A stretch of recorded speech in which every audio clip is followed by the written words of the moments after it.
My conversation today on Behind the Act is with Kevin Decker. He's an artist, a producer, and a songwriter. In 2009, Kevin proclaimed to the world that he was going to write, record, and release a song every week for an entire year. Today, we're talking about the doubts that he had and the grit that was required and revelations that he had in completing such a monumental task. But in 2024, after this conversation, Kevin has relaunched the Song a Week challenge and invited others to join along. And this conversation in particular is what has motivated me to try to jump on board as well. I'm Seth Schaefer. This is Behind the Act with Kevin Decker. One of my favorite moments with you was seeing you proclaim that you're going to write a song once a week. And you did that for a while. Yeah. That was, and it still is, inspiring that you did that. How long did you do that for? And what was the inspiration behind that? And what did you learn through that? Man. So I did it for a year. Yeah. One song a week, 52 weeks. And then in the month of July, I had a slow week with my day job. And so I did a song a day in July. So yeah, 52 songs, and then that 1 week, 7 songs. You know, when you release a song, it's got to be perfect, and everybody's going to look at it, and at least you think in your mind, you hope people will look at it. And I was not sharing any music because I wanted it to be perfect. And yeah, I absolutely struggle with that right now. Yeah. So yeah, keep going. So I thought it would be a handicap, for lack of a better term, because so many other people were releasing stuff that the vocals sound better than mine, their writing is better than mine, all this stuff. So I guess I thought one thing I can do is I can work my butt off and I can crank stuff out. And I thought that would give me the confidence that I needed to actually do something. And taking it to a social media platform and making a statement, hey, everybody, I'm going to do a song a week. I'm going to write the song. I'm going to record the song. I'm going to master the song and release it, to the best of my ability. I knew that going and saying that in front of the group, announcing it to the group would give me enough pressure to not fail, that it would drive me. So as it turned out, it was just what I needed. And that seems to be the only way that I can get myself to perform, is to put myself in a pressure situation and be like, well, now I got to do this. And I always thought I was kind of a lazy person, but it's not because I'm lazy. It's because I stack up so many priorities that the art gets pushed down to a point to where when I finally have time to do some art, there's no energy left. There's no mental capacity left. I just have nothing left to give to it. So if I put myself in a pressure situation with the art, then I can move it up the priority list and be like, oh, I got to get this done. I got to do it, And so that was really effective for me. And that's amazing. Yeah, it's interesting that you brought that up because I did that in 2009. So it's been a bit ago. Yeah. And every year since then, I've wanted to do it again and just haven't been able to get myself motivated, maybe come up with a reason why, because that's the toughest thing, I think, with art is finding a reason to prioritize it, to like set everything else aside and be like, okay, I'm going to do this. Yeah. Because it doesn't always pay off. Like it doesn't always, I don't always get the results that I wanted, Yeah.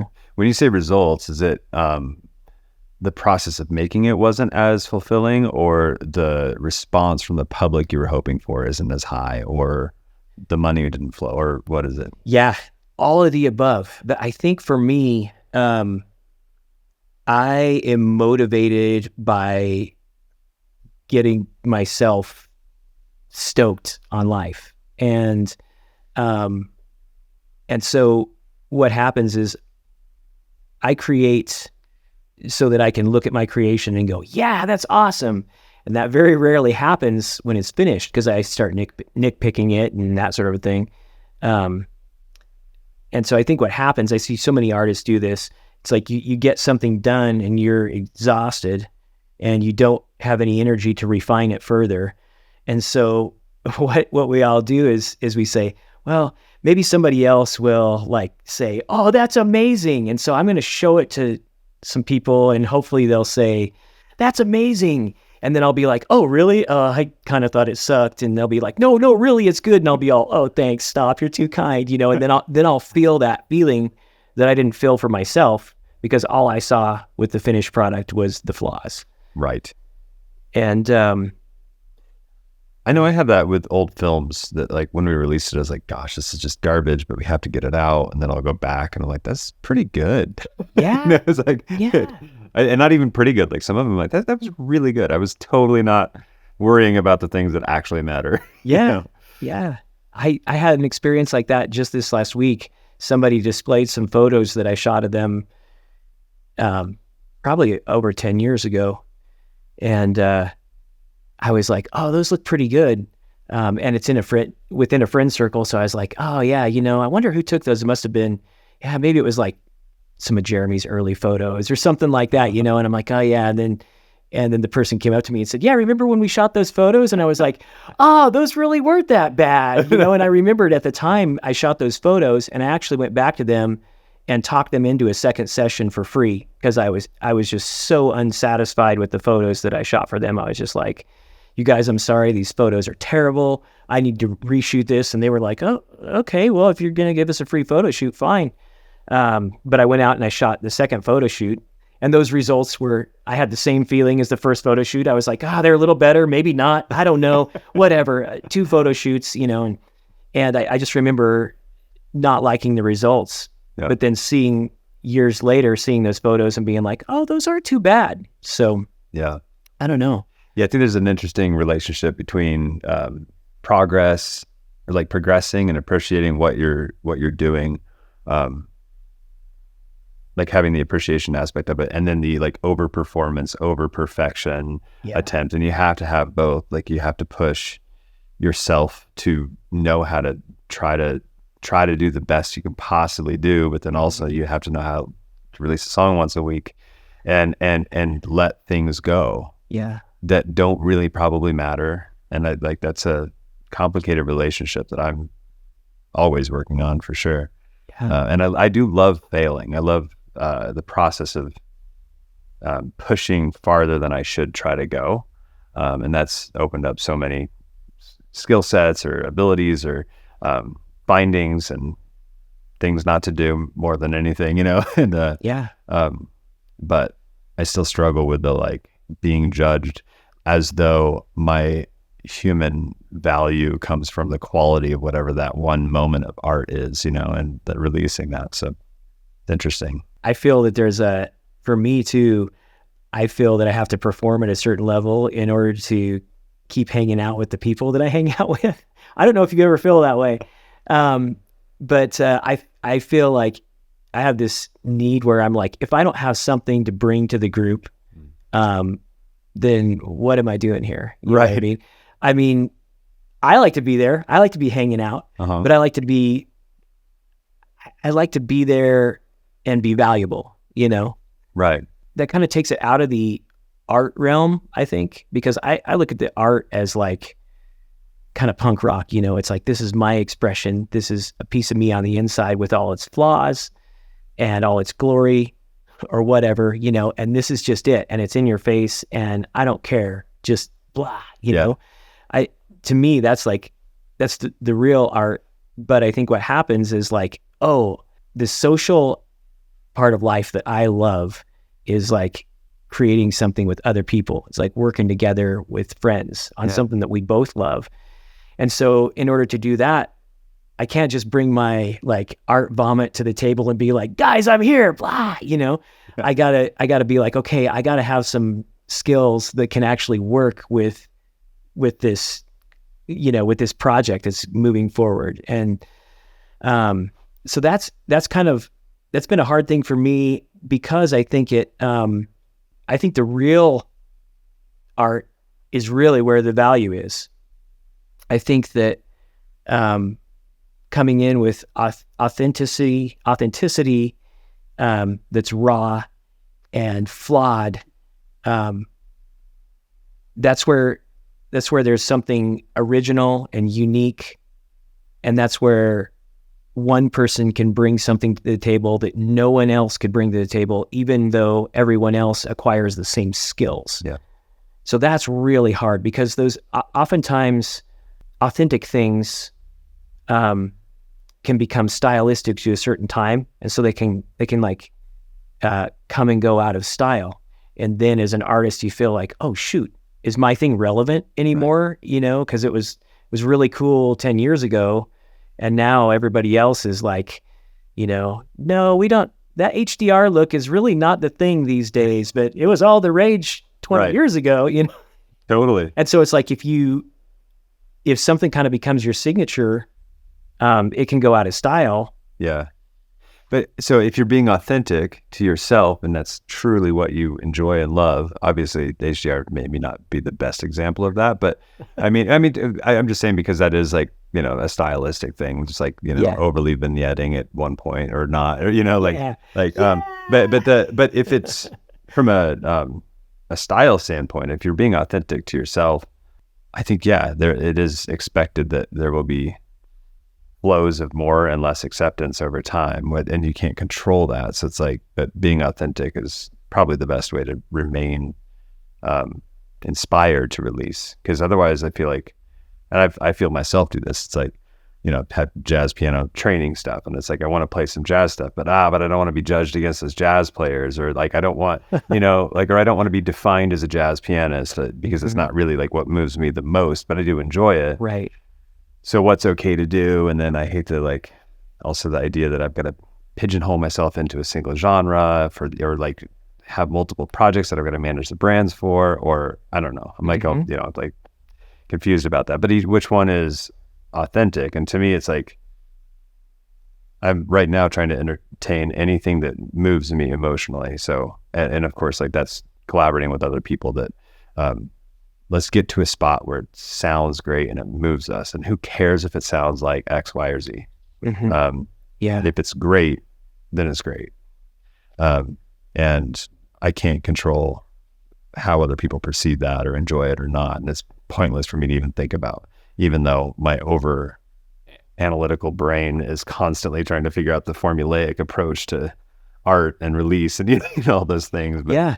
Well, I mean, I think that workflow is really important to being able to turn out pieces of art, you know, and that's always going to be a formulaic thing. You know, if you got a guy that's painting, I'm sure he has like workflow stuff that he does the same every time. You know, if I set up a template in my DAW, then I'm going to be able to pop that open and just start writing, you know, and I mean, so some structural things, and formulaic approach, I think, is super valuable to the art. The week that I did the 7 songs in a row in 7 days, part of the reason I was able to accomplish that was because I narrowed my sound. I was just, you know, at the time I was just like, I'm just going to go punk rock. I'm going to be like a guitar, two guitars, a bass, drums, and vocals. And boom, here's the song. No keyboards, no nothing like that. Just like, and as it turned out, simplifying it, putting myself in a box, not only cranked out more product that week, but I had more songs out of those 7 that are my favorites than probably I did out of the whole rest of the year. But I will say, like, that was in July, so I had half a year's worth of weeks of like conditioning myself to just like crank stuff out. And so when I got there to July, I was kind of like, it's not painful enough. I need to like, I gotta push harder. You gotta increase the weight. But that was great. And I would say that I got a real artist high that year. For many reasons. And it is, I mean, like I say, I still think about that often for me. Like, it's inspired the hell out of me. So, I think it's so man. cool. That's cool. It's really cool that you did it because it is vulnerable as heck. And it's also just freaking rad because work ethic side of it, but then also like you've got to do it. You got to crank it out. And it says so much about there's obviously occasions where you want to like spend more time than a week on a song, but like it's better to get more out and like learn and practice and fail a lot, not overanalyze and, not have stuff out. But anyway, yeah. Yeah. And coming back to it, I mean, I've revisited those songs so many times and had desires to re-record vocals, fix problems, whatever, mix it better, that sort of a thing. Mm-hmm. And that's kind of difficult to do. It's difficult to be motivated to open up those projects. Yeah. You finally do that, and then you start listening to it, and then you kind of get lost you kind of fall back into the weeds, of the project. And the objective ear that you had, just like listening to it in retrospect, kind of goes away. Mm-hmm. And, but I have taken a couple of those songs and just remixed them. Yeah. Just, and added in, played some parts better sometimes, and had some success, but only, out of the, almost 60 songs, probably probably three songs I've done. Right. redone. Well, I mean, but what's cool about, or at least what I think about that is, okay, so you get 60 songs, not only written, but recorded and released and like mixed to a level that you can over the course of the week. Like you've got to be able to look back at that and go like, I mean, obviously I think that there's probably more than this, but you could like easily pull out 10 and go, these are 10 freaking great songs, or these are 15 really good, or whatever it is, like you can find your favorites and be like, these are just really dang good, Yeah. I mean, whatever. I think that there's songs in there that like, I have trouble saying that anything's really good, but I can say like, oh, this song, this song rocks, or if it moves you, it's good. Like it makes that, me like feel something. That's what I mean. Like, yeah. I mean, I feel that about a lot of my like little recordings and samples and song starts and stuff. I'm like, this is really good. But what I really mean is like, I love this. Yeah. It doesn't mean it's better than anybody else's stuff because I can't. It's not objective. That's subjective, and but I know that it moves me. Yeah. And ultimately, I mean, that's what I'm searching for, is the feeling that I got when I was, I don't know, 12 or 13 years old, and a song came on the radio and I was just like, oh my gosh, this is the best song ever. You know what I mean? That youthful innocence where you're like experiencing something new, and it's like, no one's ever written a song like this before. This is the best song ever. Oh my gosh, here it is again. Record it. Yeah. And that feeling that I got back in those days when I heard those songs, that's what I've always been pursuing. Like, that's what I want to do someday is write a song myself where I feel that same way. And I don't know if it's possible, because when I was hearing those songs on the radio, I hadn't gone through the whole process of recording it.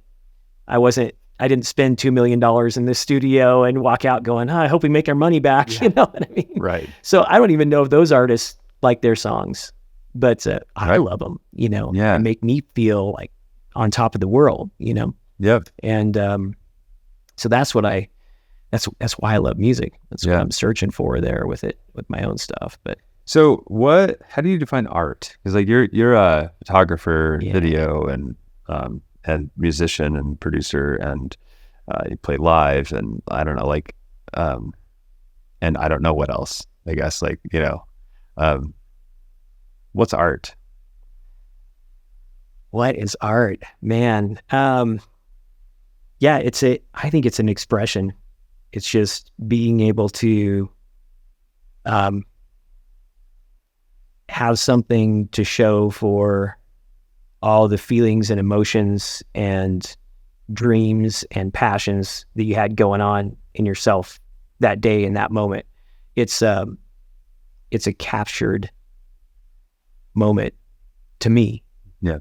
And which is hard because it takes a lot more than a moment to make the art. So, sometimes whether it's a painting or a song or something, you can start out just stoked, like, laying down a drum beat and like, oh, this is the best thing ever, and you're just like on top of the world. And then 10 minutes later, you're like, this song sucks.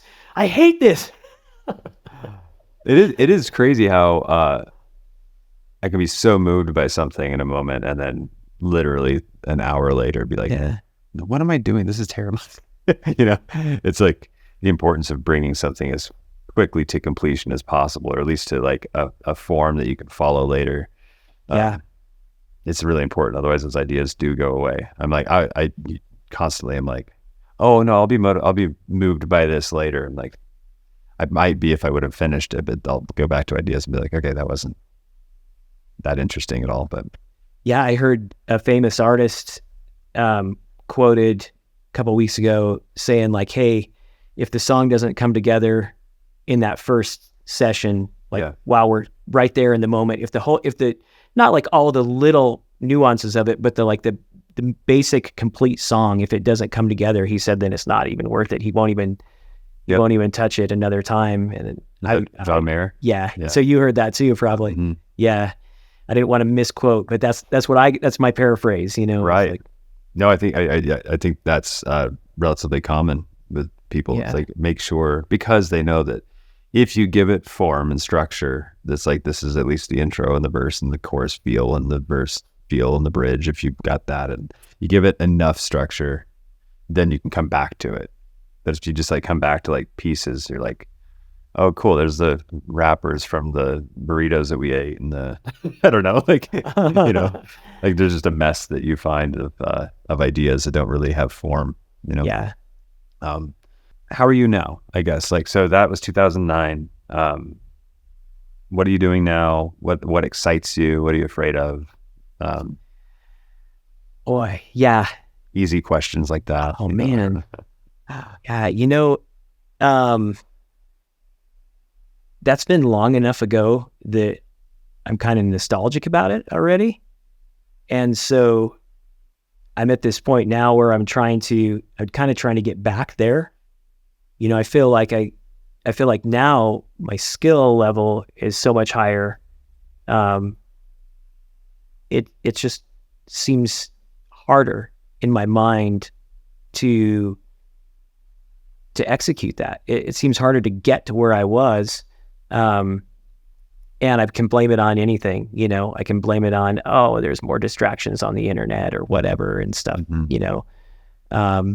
Distraction is definitely a big part of it. Kind of got to be real here. And I don't like to be, because I like to be like endlessly positive. Yeah. But I feel like some hopes and dreams that I had have really weakened. I feel like some of my dreams are kind of like old and decrepit, because things didn't happen as fast as I'd hoped they would, Yep. For me, everything is slow, Yep. You and I were looking at that Rubik's Cube earlier, and I was like, I bet I could solve a Rubik's Cube in like 3 years, probably.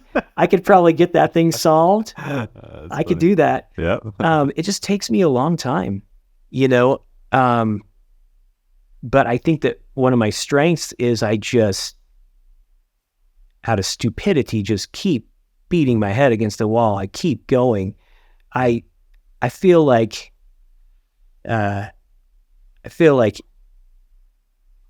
if you and I went out walking, I feel like I could walk forever and not stop and not get the least bit tired. Yeah. But I can't seem to get from point A to point B in a jet. You know what I mean? Yeah, it's like, I just keep on walking, slowly moving forward. But I'm kind of bringing that full circle. What I was saying earlier about the dreams, back in the day, I had a clear vision as to how I was going to make my art successful, so that it could sustain itself. Yeah. Because that's where the money thing comes in. You mentioned money earlier on, and it's unfortunate that money is a huge part of it. Yeah. I would love to be so cool and be like, yeah, I don't care about money, man. It's punk rock. We sleep on the street. Yeah. play our music, it's real. you know? Right. But that just doesn't, that just doesn't work Yeah. today. And, the prices of everything go up, and suddenly you realize, oh my gosh, now I got to charge ridiculous amounts of money just to buy groceries and that sort of a thing. No, I'm not trying to sound sad or anything like that. It's just the analytical part of me runs the numbers and says, okay, if I want to create my art tomorrow, I'm going to have to drink this amount of water and eat this amount of protein, and that's going to cost money. And so it's going to cost this amount of money. And so I know in order to sustain myself so that I can do art tomorrow, it's going to cost this much money. Yeah. And so when I've always been pretty business minded about the art, but it's gotten tougher. Man, I'm trying to figure out a way to say this. It's not just all the other complaining people out there, but it's like back in the day, we were touring the bands. We'd pull out CDs. We owned our CDs. We sold them for $10 and we made $9 because we had $1 into each CD. Mm-hmm. And the other touring acts, they were on record labels and things. So they sold their CD for $10 and they made like 90 cents, So, so even when times were hard back then, we could still sell CDs and make money. And I feel like now there are less easy products to sell. I feel like you can still sell T-shirts and things like that. I've always been like, let's merchandise this thing. You know what I mean? Yeah. And because the music itself is, without the CD, it's hard to merchandise it. The art actually becomes your advertisement. I told my wife a while back, I said, if we want to have a successful band, we got to become a successful T-shirt design company. And all this music that we create is going to be advertisements for this T-shirt logo. And so this T-shirt logo has to be more important than the music. Yeah. And then it gets kind of convoluted and you're like, oh my gosh, all I wanted to do was put on a CD as I'm driving down the road and be like, I love this song. Who is this? It's me. Yeah. That's all I ever wanted. And now I got to sell T-shirts in small, medium, large, and extra large in various different colors, and hope I have the right color and the right size, which is, I'm not complaining. It's just, it seems like, man, it's a real roundabout way just to get this piece of art created, and there's all this other stuff. Yeah. I want to touch on a little bit of what you said. You said you're much more skilled now, and so you can jump back into it, and you have a hard time with the idea of diving in. And I think that it probably has a lot to do with probably, I'm guessing, and I'm not trying to project ideas onto you at the moment, but I'm guessing it's because you're aware of how hard it is to make it as an artist right now, especially with the mechanisms you're talking about of making money with the T-shirt stuff, compiled with, for me, I struggle with imposter syndrome all the time. And for example, I always say, like, I wasn't supposed to be a filmmaker. And so it was just easy to do. Like, I didn't have it as a definition in my head that I was supposed to be good at film, and I wasn't. And, I just worked really hard at it, and it was really fun, and it wasn't scary because it didn't attach to my identity, and it still kind of doesn't in a funny way, but I'm probably most known within friends groups as being a filmmaker, right? Or running nowadays, a film company, right? Like, I've seen that. Then the music stuff, which the music stuff has a connection to my identity because I was, I played multiple songs before I spoke as a kid, I've always been the kid that played piano, and that was the thing, hey, monkey, do your tricks, thing, and that's always been my identity, is the music guy.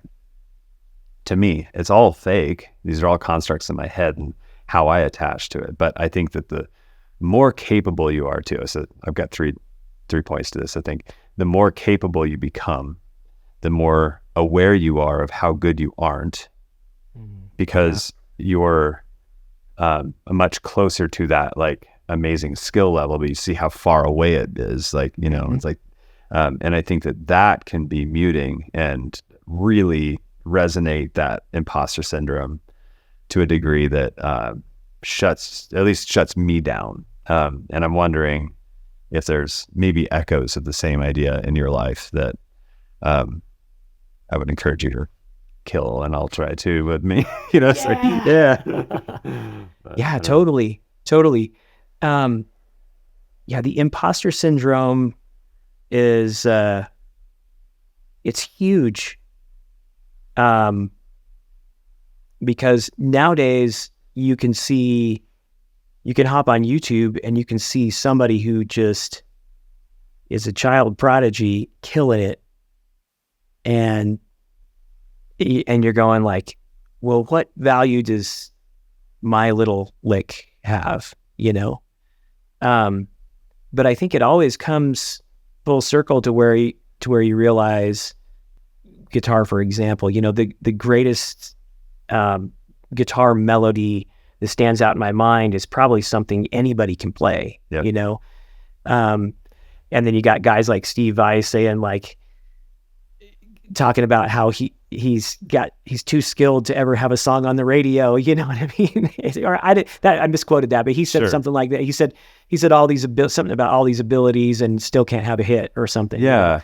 And sorry, go ahead. Yeah, no. So I think that comparison game, everybody always says, "Oh, don't get in the comparison game," but it's super hard to, because that's the way I learn. I go to YouTube to learn, and then I want to share what I've learned. Yep. And then I think, well, but somebody else has already shared this 100 different ways. Right. But then again, then that becomes part of your art too, because your way of looking at it is like slightly different. And there's got to be somebody out there that would watch your way of looking at it and say, that's great. I finally get it, Yeah, I think it's easy to attach to your skill level being the thing that gives you the value to the listener, or value to you engaging in the art. And I think that's taught from a young age with music stuff. When you go to, like, at least in my situation, I'd go to like piano competitions, or we would like be like graded on first and second and third, and like, how well can you play this complex thing, and the accuracy needs to be perfect. And there's like, to me, the art side is entirely opposite of that. It's the value really does come from showing up and sharing what you had that day, not saying anything about it being better, or it's just literally, hi, this is my moment.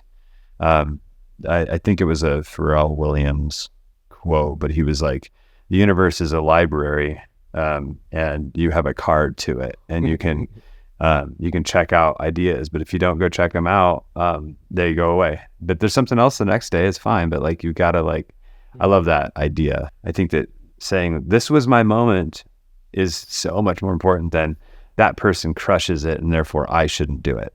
Right? Like, it's so easy to be like, what a monster player. Well, why am I going to share something that's not as good? I just shouldn't share it. It's like, that's ridiculous. Because the best players in the world, we won't ever know. Yeah. Like, for sure. They're hiding in the closet. They're the janitor at a school or something. They're like, Totally. I was thinking about, as I came over here, you and we drove to Denver for some reason. But we were driving back. I remember it being nighttime, and I said to you, can you explain music theory to me? What I remember you saying, you said something, we were talking about going to college and music theory in college. And I remember you saying, music theory is great, but they teach it totally wrong. I would teach it totally different, I think is what you said. Yeah. And I said, well, how would you teach it? And I think what you said was, it would all be centered around intervals. And I was like, at the time I was like, what are intervals? Uh-huh. Yeah. Cause here I was, professional musician for, I don't know how long already. And I was like, what are intervals? Right. Yeah. And I was thinking about that on the way over here because everything to me is like the way that I would begin to teach music theory to someone would be to start out with intervals. We start out with just like, okay, all we're going to look at is just the distance between here and here. Yeah, and the major scale defines all of your different things, like just sliding along it. So they call it the modes, and It's yeah, it's a much easier way to grasp music once you can wrap your head around that. But yeah, because like my grandma used to play accordion. Let's see if I can get this like picture this in my mind. She used to play accordion. You know what an accordion looks like. It has all those buttons on the side. Well, it has keys on one side, of course, and then it has all these buttons on one side. And I was always fascinated when I was little that all these tiny little buttons, they look all the same. right, It looks like a pin cushion or something, which is like, and you push each one of them and they make a different sound. And I was just like, how do you know which one makes what sound? They're not labeled or anything, and I was just like, I just don't, and looking at the piano, it was the same. I was like, oh my gosh, there's all these keys. Yep. And looking at the guitar, it's like there's all these places you can put your finger, but they're just all the same. How do you know what's two different? fourths, except for when it's not, Yeah. Yeah. Yeah. But when you realize that it's really all just a small thing that repeats itself. Yeah. Then it kind of just opens up your whole world, and you can go, oh, okay, this is just a small thing. And of course, I started out playing drums. So, I mean, it was many years into it before I started looking at like melodic instruments and things like that. But yeah, like boiling it down and just looking at the distance between these different keys. Like if I was looking at a piano keyboard, it's like you don't have to know all this. You only have to know this one spot right here. You know what I mean? Yeah. And then it just repeats after that. Right. So looking at the piano helped me so much with guitar. Right. Because I was like, oh wow, okay, now I'm good to go. Now I know what all these chords I've been playing all this time. Now I know what they are. I know what function each one of these notes has in the chord, and now I know how to move them around, just like you at the Rubik's Cube, to form whatever I want to play. It is intimidating, and it takes a lot of effort and work to learn all of the major scales and things. And so my point of, especially when you're first getting started, right? Like my point of they teach it wrong is more that they teach a pretty complex set of weird ideas of sharps and flats, adding with a circle of fifths and going around and learning all the key signatures and now all the scales and the fingerings for the forms. And I'm like, that is not a way to love music. That's a way to, like, from a technical and engineering standpoint, learn how to technically execute these things, but that's not a way to, like, learn how to love what you're playing. Mm-hmm. And I think that if you can start with the modes, which again is like just the easy 1, 4, 5, quote unquote, I say easy. It's easy once you start learning what that means. And you can grasp that. You're like, oh, I can fall in love with something that I write like immediately. Then go learn all that other stuff when you need to, if you want to. But I just think it gets in the way of passion because it's boring. I don't know. Yeah. I mean, granted, like I went through as a kid a music school that was here in Grand Junction, and I had a lot of music theory training, and it was great, super helpful. Awesome. But not the part that made me inspired at all, So that's cool. Yeah, I'm to the point now where I'm soaking it in as quick as I can, which is really slow for me. But I don't think you give yourself enough credit. You do. Yeah, I get frustrated. I feel like I've been practicing the same things for years and years and years. Man, it's taken me so long to learn all this stuff. And I only started learning the things that I've learned for desire to execute what I had in my head. Yeah. So I never thought, oh, if I know music theory, people will respect my work or my art more. Yeah. Because I'm like, they can't tell. I mean, all they hear is the finished product. They don't know, like, my whole background. Yeah. Theory, like having a really good grasp of theory helps you make sure that you're hitting a chord that's going to sound good and be correct, quote unquote, and can like also get in the way. Because friends of mine that I work around that don't know anything about music theory write really interesting stuff. And I'm like, I wouldn't have done that because I knew not to do that. And it sounds awesome. It's like, so I don't know. I think it can be bad thing and helpful, but yeah. Well, I think that it's cliche for a reason, probably, because, you trust your ear. Like, what is your ear hear? Like, what are you hearing and how does it make you feel? But I believe that ear comes from listening to a lot of music over the years, and I think it's a developed, it's a nurtured thing that you get from your environment, from what you hear. Yeah. They say that the people that speak Mandarin, they have a higher occurrence of perfect pitch because pitch is important in that language. And that blew my mind. I was like, whoa, what? Yeah. So cool. What are you doing for art these days? I've been exploring what that means, I guess, is the best way to put it. Because I moved to Nashville with the idea of I'm going to do music. And then I was like, well, I'm a jazz pianist by training. And also I've done some other things with music stuff for a while, and that's fine.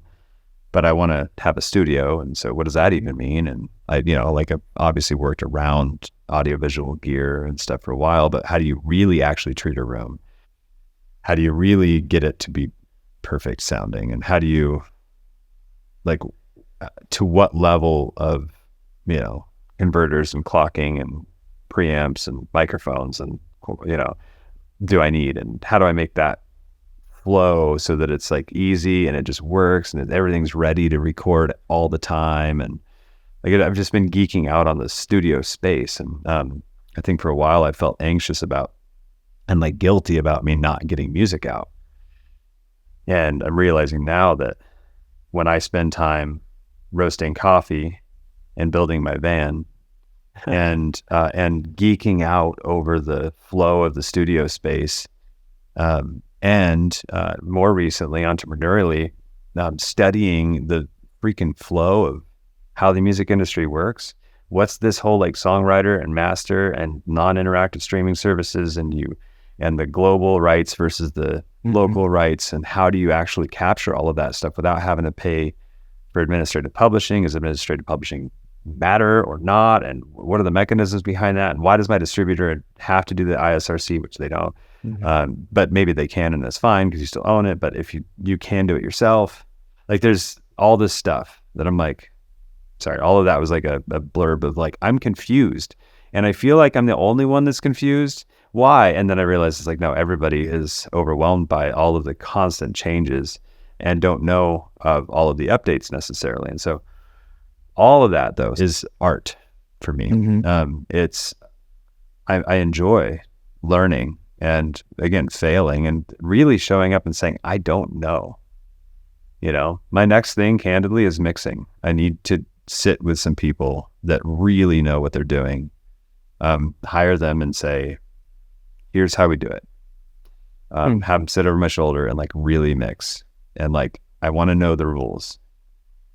I went down deep paths on the game stage thing, and everybody's, there's arguments both ways from both camps depending on what's up. But I don't know. All of that to me though is these are all expressions of my art that change me, and therefore the person that shows up when I do create. Oh, another thing, lyrics. I was I'm a piano player. I'm not a songwriter. I've been an instrumentalist and I've written pretty ideas and I have melodies, but I don't know lyrics, and I don't even hear lyrics when I hear music. So I have to read them usually. So it's not even part of my innate understanding of music, but I hired a coach to help me and I was writing 2-3 songs a week. But I just writing the lyrics. I was I don't care about the production quality right now. And so I told him, I was I'm not asking for feedback on that. I literally am coming to you because you work with students that write bad songs all the time. And I'm going to start there and I'm just going to fail. And we're going to get to a point where I at least know the basics of the rules that I shouldn't be breaking.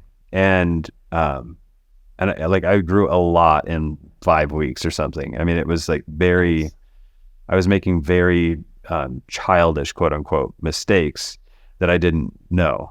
And I just knew I didn't know. Same thing is going to be with mixing. What I do know with mixing is that I have a tendency to push it to a degree that it always ends up too smashed. And I'm like, but I have all the right gear. So the problem is me, not the gear. Like my space is amazing.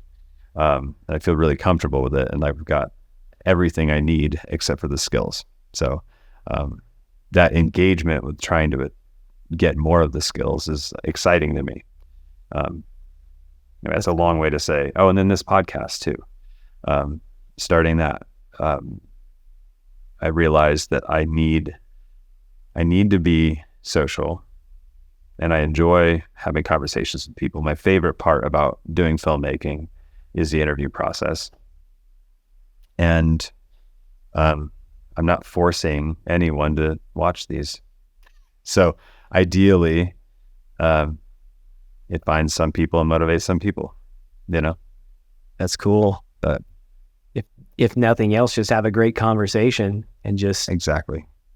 Yeah, that's really cool. And I get so much out of all of them. And of course, I'll go back and I'll edit, so I'll hear this whole conversation, and then I enjoy it, So for me, it's like a recap. Oh yeah, that's what we talked about. It's perfect, And then for you, hopefully too, if it's helpful, Yeah. I had a thought that I wanted to speak out when you were talking about the mixing and that sort of a thing. I mean, I have a huge respect for all the technical skills of the people that are mixing and turning all the knobs, making the artist sound good. But that being said, that's not where the magic is. Where the magic is for me is, I think that if the parts of the song are orchestrated into their functional places where they're supposed to be, then a bad mix couldn't ruin that musical composition. You know what I mean? Yeah. And years ago, I was running sound, trying to pay the bills for my, in my band. And this band came on, and man, they just sounded great. And I was like, man, I've really got the hang of this mixing thing. And I started turning knobs, and nothing that I did made them sound any different. No better, no worse, no nothing. And I finally realized, I was like, these guys just sound great. It's not me. They're just awesome. Running into this board, and I might as well not touch anything. And I'm just like, they sound great. When the singer's voice was supposed to be soft, he sang soft.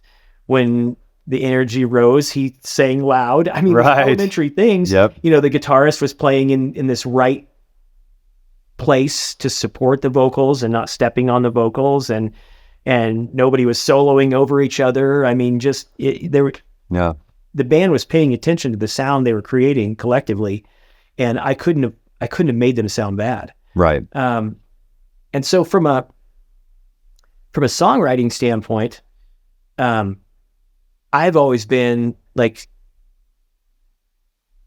I've always wound up in this place of trying to fix it in the mix, and then it's like, we start, it's like the part I wrote is not interesting enough. So I write another part to complement that. And then I have all these spices going on where my brain's like, doesn't realize that part's boring because I hear all these other things too. Yeah. Which that's not It's fine. always a bad thing. You Right. know, sometimes some little weird thing like that will make the recording. Some of my favorite recordings, when they're dissected, it turns out they were a bunch of synthesized parts, and it was just well put together in the end. And so in that case, the mix kind of did make the song, which is contradictory to what I just said. What I mean is I'm in the pursuit of writing parts that work well together first, as opposed to being like, oh, well, maybe I'll just send this off to somebody else who's going to do their magic and make me sound good. Right. You know? I think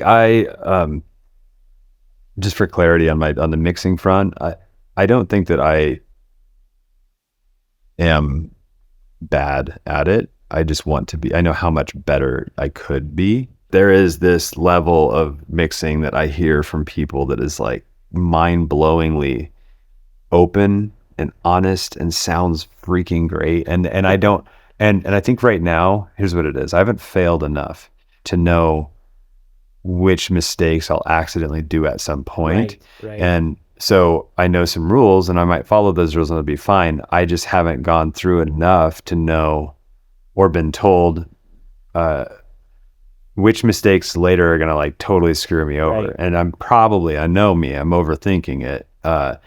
This is why I went back to the lyric stuff. I think you can write a song and it sounds fun and the melody's fine, but then if the lyrics don't work, I overthought that too. Everybody's like, "Those are great, that's fine," you know. Yeah. But still, knowing it's those like things. I don't want to take a song that's not very good and then make it really great with production. I wanted to learn how to write a really good song, Yeah. and then learn how to do really good production. So yes, have the really good source first so that you don't have to do a lot, and then not learn how to mix so that I can polish a turd, but learn how to just learn the rules. Because again, I have invested money and time and knowledge and seeking mentors to have the right stuff in the studio so that I know I'm the problem, and it's awesome. I love it. Great. I love it. It's because in the past I have had the gear be the problem.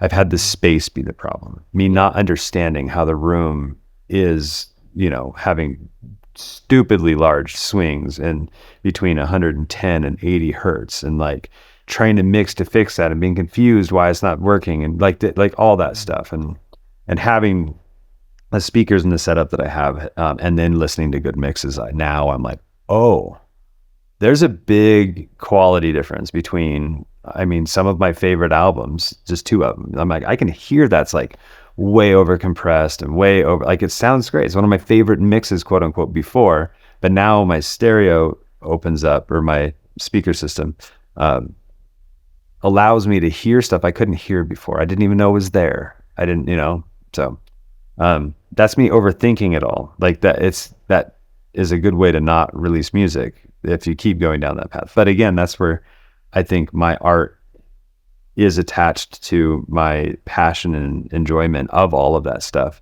And I'm working on not carrying guilt or shame for not producing. And when I'm not producing something else that I have, really attached, like almost a morality to, like when it's functionally, it just needs to be something I get to do, not have to do, Yeah, that's so cool. To possess the ability to know what to do when there is a problem, to know how to fix it. Yeah. That's incredible. That's how I feel with film. It's like there's no, at least right now, I feel like there's everything's a quote unquote no brainer to me. I know how to set the lights. I feel for what my goal is, and how to control the light. I know which direction you can't shoot because the light's just not going to work. And like, I know that stuff. I don't know it for mixing yet or producing, anyway, it's fun. That's amazing that you know that for one art form, Well, to me, it's like, I can show up and I can be like, oh, I got this in the bag. And then I'm just like, what the heck happened? Like everything I know, like nothing worked today. I don't understand. It just didn't come together, Right. And I don't know if that happens to other people, but that happens to me once in a while. And I'm just like, oh my gosh. No, but like you with photography or whatever, it's like, and video, like you've been through it enough, like that's a bad idea. Like if a client asks for it or whatever, you're like, that's not going to work. Or like whatever it is, and I was laughing actually just thinking about how on the scene I told you, I was like, I'm just not going to care about these shadows on the wall because I don't, it doesn't matter, Okay, where you're at now, right? Versus where you want to be later, and being honest and open about that, I think is an interesting thing to unpack a little.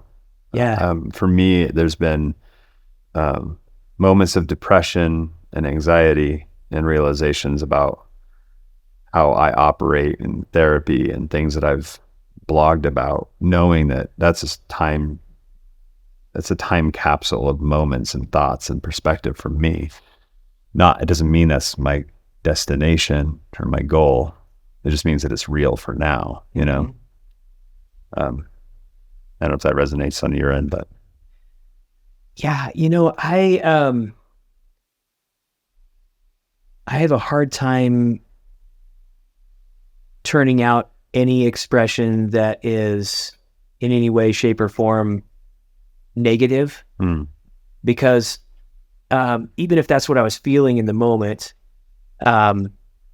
I feel like later I'm going to go back and listen to that, and I'm not going to be feeling that way anymore.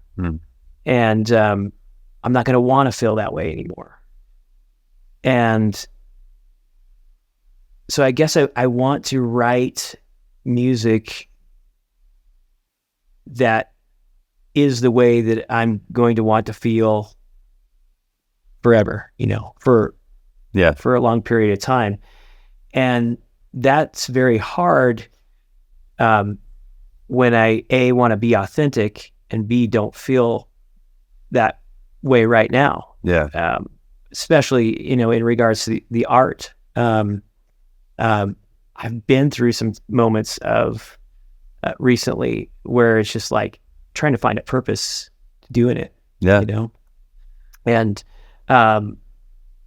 so like we were talking about earlier, sometimes the purpose can come from it can be monetary, be like, hey, this is going to pay my bills. Yeah. Sometimes the purpose can be like, well, this goes along with my vision that I have for way down the road. But it's been hard for me lately to keep hold of that vision of the stage at Red Rocks, or Madison Square Gardens, or something like that, that I see all my music heroes are playing all these places, and just like it's an incredible experience seeing that music live in those venues. And I'm like, oh, I want to go play those venues, and I want to express my art in those venues, Yeah. And it's really hard to keep that dream alive a lot of times. And so that is what is fueling my art, is kind of this doubt. What's the word? Disappointment. Disappointment is like something, I think, as you gain more years in life, you have more opportunity to be disappointed, because when you're younger, you're looking forward to all these dreams, all these visions that you have, this ideal. I'm a very ideal person, obviously. Right. And when stuff doesn't work out just the way that I have it in my mind, it's easy to be disappointed. Do you feel like you function a lot off of having expectations for yourself and for others? And yes, but it's not, it's because that's part of a vision, It's like, I feel like I go into it innocently, I'm like, oh, I got this great idea. I can see it in my mind. You guys got to hear about this. I'm like, it'll be this way. The car that we pull up, it will be this color. And I'm like so idealistic about this whole picture.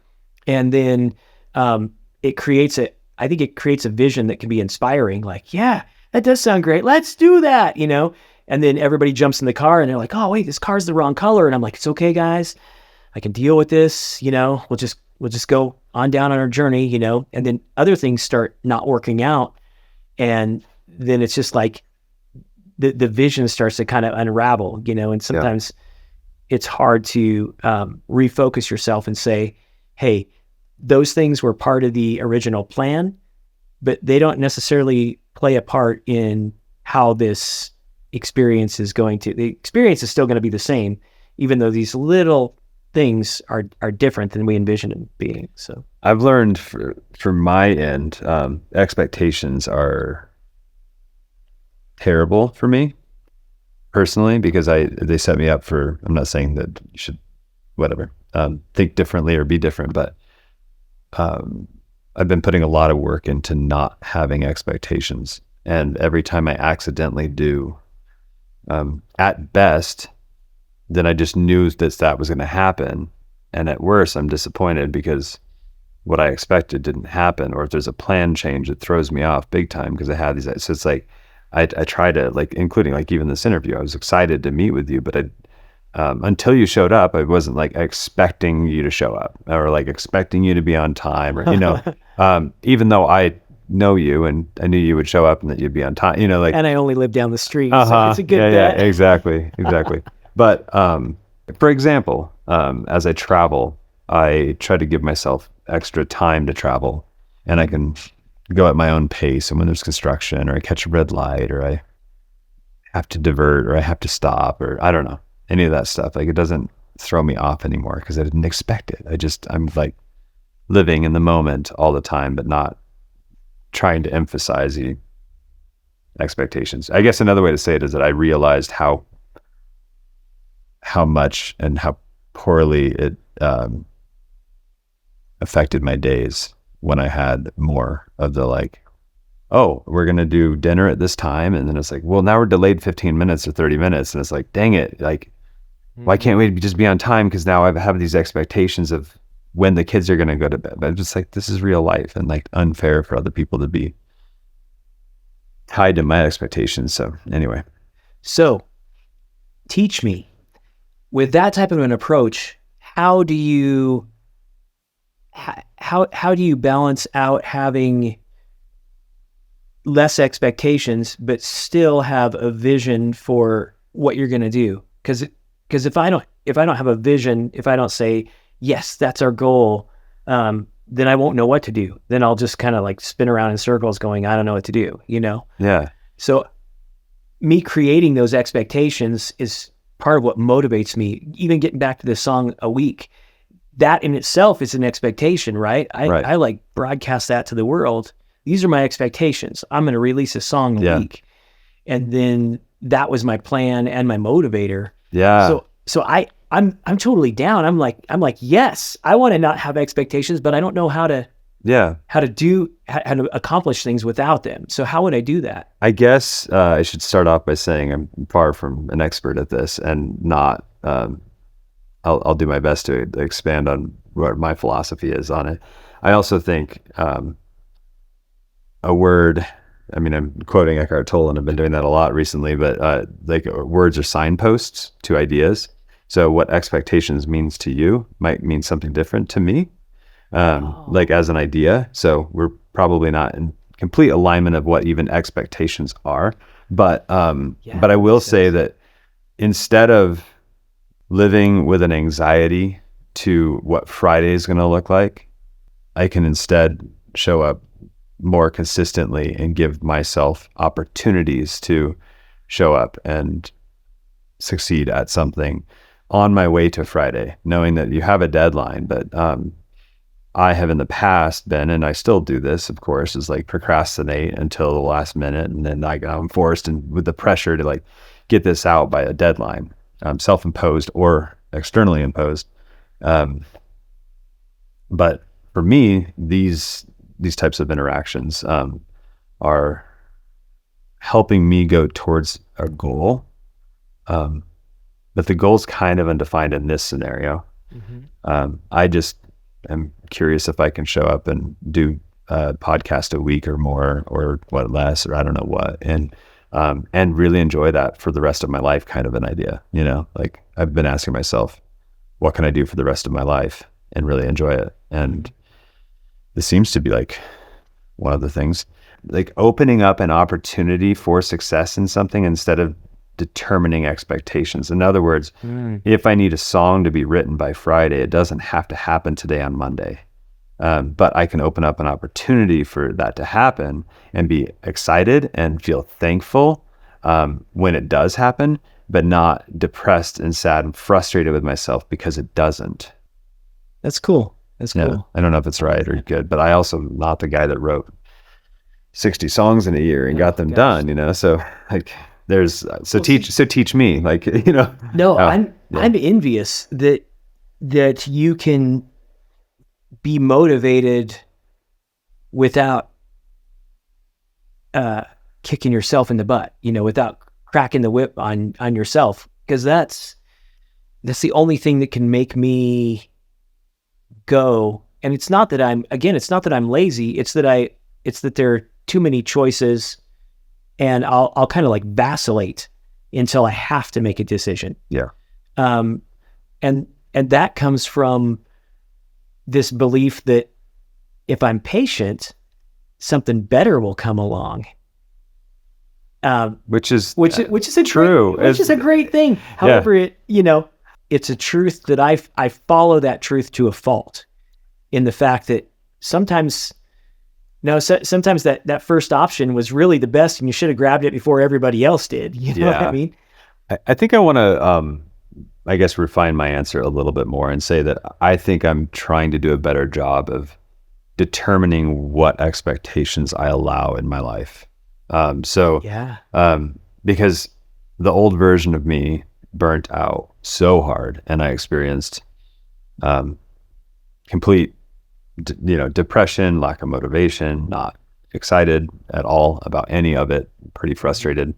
And it was burnout with business stuff, and like PTSD around filmmaking at all, even, like not wanting to show up. I'm like, I don't want to do it. I mean, with the company and the stresses and it's just too much. Yeah. And that was a lot of expectations that I had set for myself. So now that's what I've been asking. It's like, what are my expectations around music? What are my expectations around whatever podcast? I can't have expectations other than what I do. So I will set a schedule and release, and do my best to refine like how the intros work and things that hopefully help make, get it in front of people and make it interesting. And but I can't set expectations around the performance of that, like how many views is it going to get? I don't know. Oh yeah. That side of it.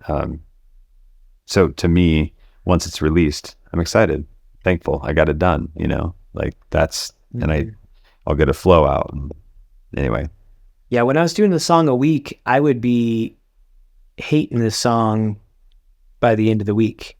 And hate's a strong word, but I know I use it as just like quick descriptor. By the end of the week, I'd be tired of the song. Yeah. And I'd be like, oh, thank God tomorrow's Monday and I can start a new song, do a better one than that one that I did last week. Yeah.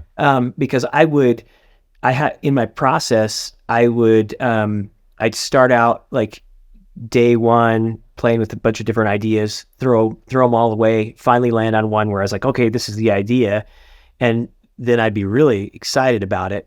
Day two, I'd be building it. It'd be great. About the end of day two into day three, I'd be like, why did I pick this idea? This idea sucks. It's not going anywhere. I don't like this and this and this. And then towards the end of the week, I'd be putting the vocals on it. And then I'd be like, I hate my voice. And then, like Saturday, I'd be wrapping up mixes. Sunday night, it'd be like 11:30 at night. And I'd be like, I got to post this before 12 to reach my goal.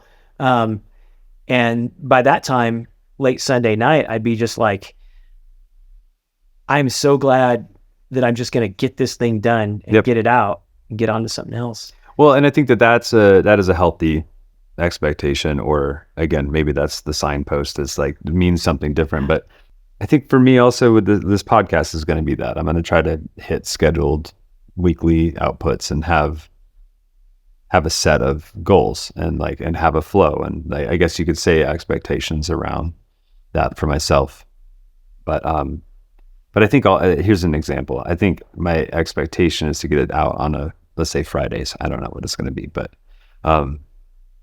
if sometime it's Saturday, like the world didn't break, it's okay. I think that's more my realization for myself is like, I do want to show up and I do want to learn and I do want to grow and I do want to hit goals and I do want to hit deadlines. But sometimes, well, a lot of the time, most of the time, it actually doesn't really matter. So why am I ruining my life or hurting somebody? I don't know. Mm-hmm. Just as an idea. But so in 2016, I tried it again. Okay. The song a week thing. And I kind of titled it Song a Weekish. Oh, really? That's funny. And what I was doing was I was just trying to crank out music, and I kind of took that approach. If it doesn't get done in a week, then I'll keep working on it. I'll keep refining it. And what I ended up with was, first of all, I started late in the year. I didn't start in January like I did 2009 when I did it. I started like first week of January, boom, the whole year. But in 2016, I started like in July, maybe. So the year was like half gone. Yeah. And I was like, yeah, I'm going to do a song a week, kind of, sort of. And I ended up cranking out, I think I did, it was either 10 or 12 songs. It was a record, an album, classic album length. Yeah. And I feel like, the production value of it for sure was a lot more, it was more fleshed out. The songs are more finished. I felt better about those in the end. And of course it was 7 years down the road. So I had 7 years of technical skills that were better.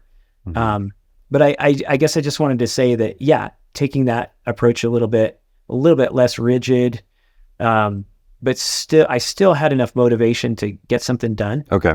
And what I used as my goal there was we had a vacation planned for October.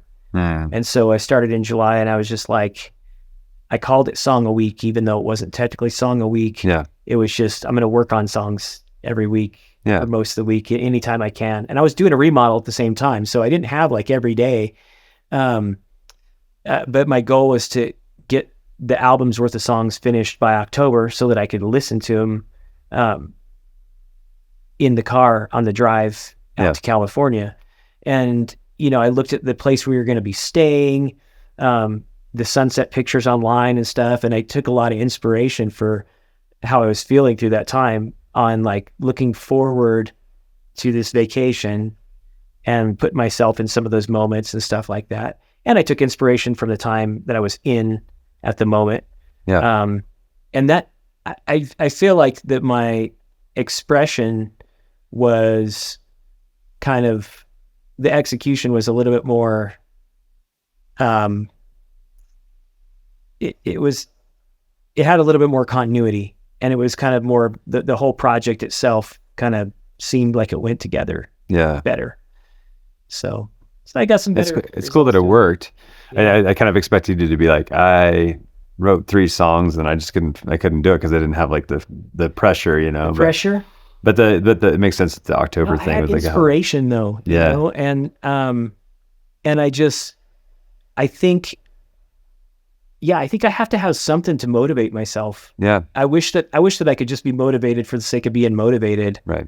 A lot of people have told me, you're the most motivated person. You're always going, you're always doing things. And I'm just like, you don't know what I have to do.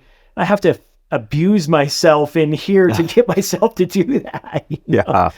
And that becomes a problem, right. Which is what we're talking about now, because over time it's crippling. I feel like I'm seeing some of the negative results, the negative side of that, but it's not all negative. Yeah. So so right now there's,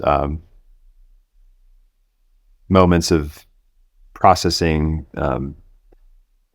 a new reality for your goals, for where we're at, and for how to make money, and it's maybe not the reality that you want to get to next, and so you don't want to proclaim it as the truth because it's not the truth forever. What is that? Do you have a way to communicate what your hope is on where you're going to be? What's my plan? What's my hope? No, not like if we just like snapped our fingers and fast forwarded to 5 or 10 years, like what would be like, maybe let's put it this way. What would be some pretend examples of ideas of like what your reality would be if getting there wasn't even the fear, like you just like, in 10 years, snap my fingers and I'm, what is it?